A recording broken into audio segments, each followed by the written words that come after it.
Hello lovely people, and welcome to the Art Hive and the first video of 2018.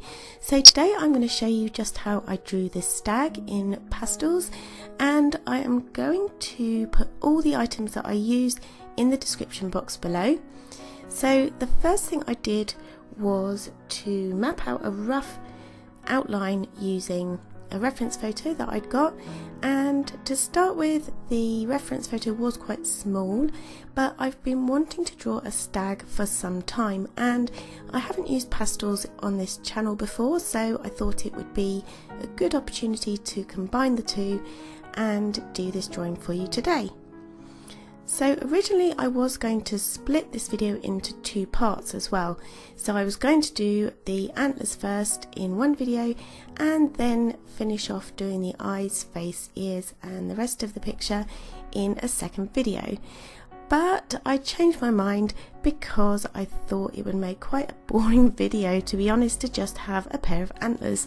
So I did actually last minute decide to finish off the drawing and do the whole thing in one video.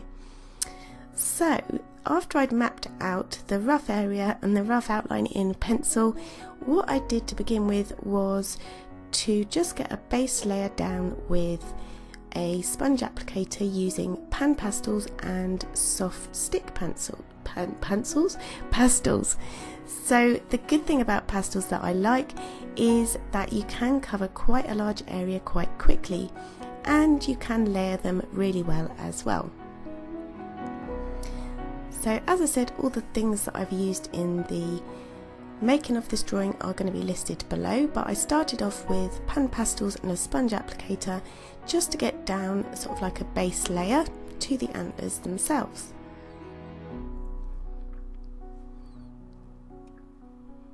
So I kind of blended these in once the layer was down using a pencil stump, as you can see here.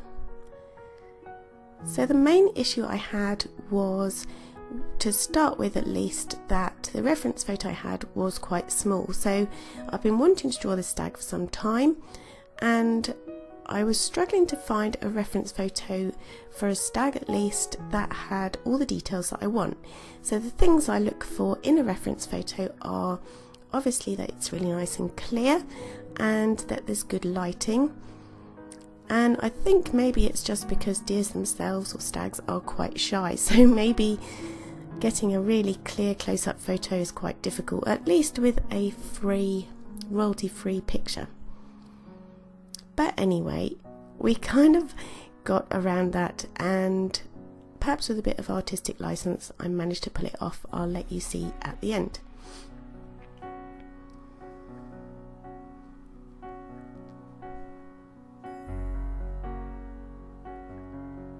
So once I got my base layer down, I then went in with the pencils, so put the sticks and the pan pastels to one side, and the pencils are really good because you can get quite a lot of detail with them and you have a little bit more control.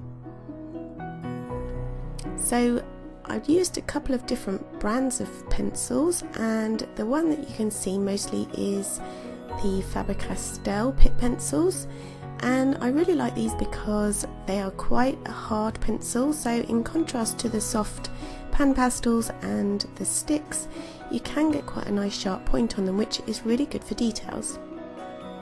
I have got some Derwent pencils that I've had for quite a long time as well, and they also are quite good, but they're a lot softer. The lead is a lot softer, so sharpening them is a little bit more tricky, and getting that fine point is not as easy as with the Faber-Castell ones.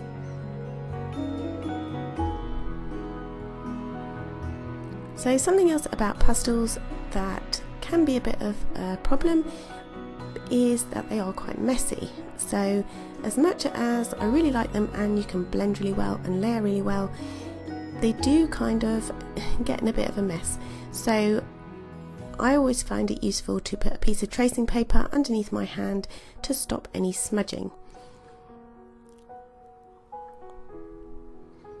And sometimes as well, when you're laying down the pastels, you can get some sort of pastel particles on the surface of the paper that need to be removed. So I usually just blow these away, because if you use your hand to kind of brush them off, then you can create smudges on your drawing. So I usually just blow them away, and that's fine as long as you haven't just had a mouthful of Quality Street or chocolate, because you don't want a lot of chocolate spatters on your picture. So once I'd done the antlers and I was happy with those, I then decided to do a background, and I wasn't going to do this to start with, but my reason for doing this was that I wanted to show up the highlights on the top of the antlers, so the white area that wasn't visible on this light paper. And I wasn't even sure at this point whether it was a good decision or not, and the colour I chose was sort of a pinky colour, and I applied it with one of these sponge applicators to try and get a soft, even look. But I chose pink because I thought it would show up later on with the colour that I was going to do in the stag's ears. So it kind of came together in the end, but even at this point I wasn't very sure, and I thought, what have I done? Have I ruined it? But the good thing about pastels is that you can lift them, you can blend them, and you can kind of mute your colours down by adding white, which is what I did in the end. So at this point it was quite a strong colour, and I wasn't even sure whether I was going to do the whole of the background and block it in, or whether I would just do a light outline to kind of pull out and show those highlights on the antlers.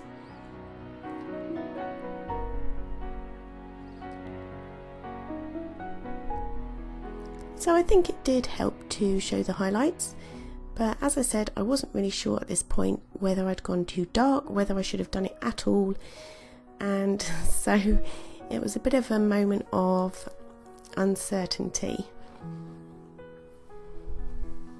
But as I said, you can, even if you make a mistake with pastels, they are quite flexible, and you can lift some of the colour off either with a sort of a kneaded eraser or a rubber,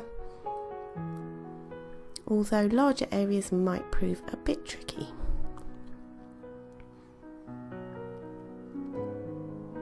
So I used a variety of things to kind of smooth these colours out. I used this sponge applicator, as you can see. I used a bit of cotton wool as well, but that didn't really work too well because I didn't want to smudge the other areas that I'd already penciled in.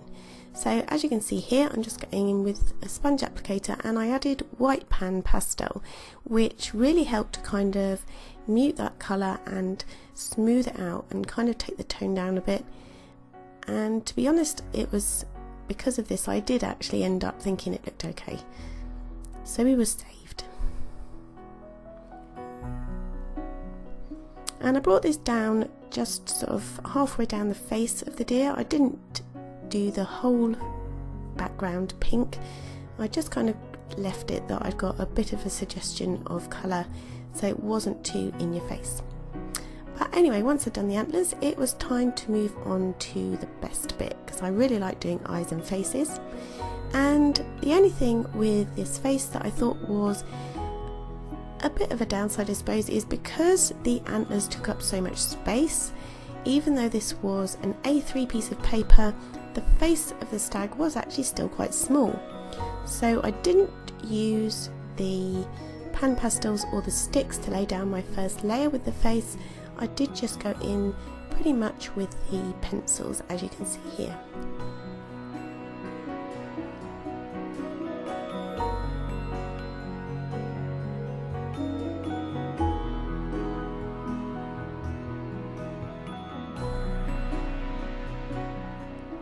So my method for doing the face was just to kind of lay down some areas with the pencils and then go in with a blending stump before adding more layers to kind of build up a really rich colour. And because the paper that I've used is pastel paper, it has got quite a tooth on it, and I think you do need that with pastels, but it does mean that you need to kind of add several layers to cover that tooth of the paper and to get into all those gaps. But by building up layers gradually, you can get some really nice rich colours and some really nice effects. So here on the ear I'm just using a pink stick pencil and some white, and at that point I kind of thought the background did work because it sort of pulled that colour out as well. So I do really like using pastels. There's lots of good things about them. You can sort of layer, lift and blend really nicely and gradually build up the colours that you want. And also if you do lay down something that you're not happy with, you can kind of change it just by adding another layer or lifting off the colour that you're not happy with. But you can get some really good smooth effects, especially for drawing animals, and I have used them quite a lot in the past and I do still really like using them. The only downside, or a couple of downsides, is that of course they are quite messy or can be quite messy, so you kind of get around this by putting the tracing paper under your hand or a sheet of paper, and that's really the downsides of them. And I think one of the things that I haven't done so far with this picture is to, once it was finished, use a fixative, because that's something that can preserve the picture, because obviously because of the nature of pastels they can still lift off and smudge. So I've got a couple of spray fixatives and I can put those in the description box as well. But the downside of these, sometimes they can change the colour of the picture, so it's up to you whether you want to use them really.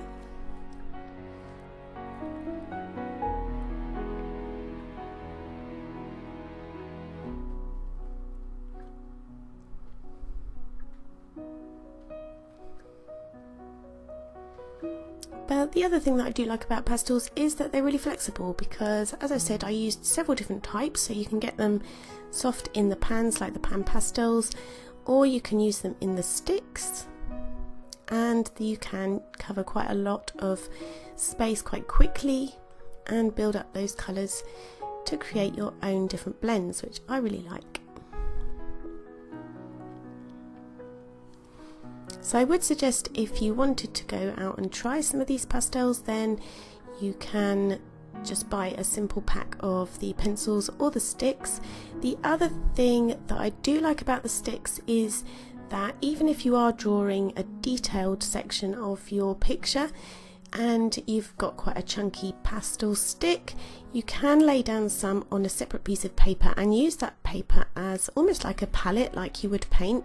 So if you've got a blending stump or a tortillon or something like that, you can apply colour from this separate piece of paper or your palette and put it onto your picture in that way. So you haven't got to worry that you can't get into the details and create fine details. So that's another option. If you wanted to go out and try some, you could get the sticks and still get really detailed areas in there.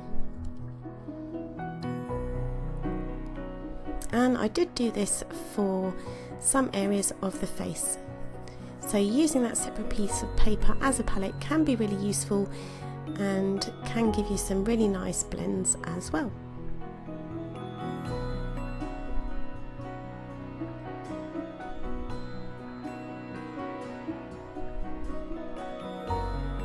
So on the nose here I'm just building up some darker colours.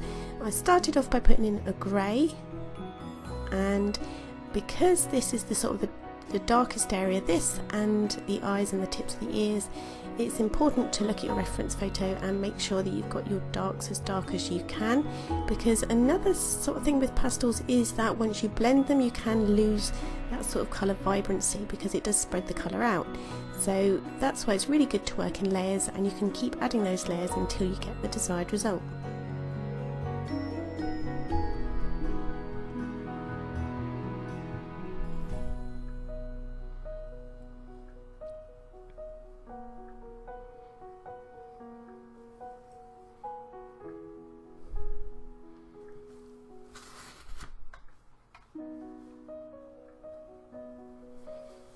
So that's pretty much it for this picture today. I hope you've enjoyed watching how I've drawn this deer, and hopefully you will join me next week for another tutorial. So if there's anything that you would like to see or anything that you think I missed out in the description of this drawing, then don't hesitate to put a comment in the box below, or even put a comment as to what other things that you would like to see me draw.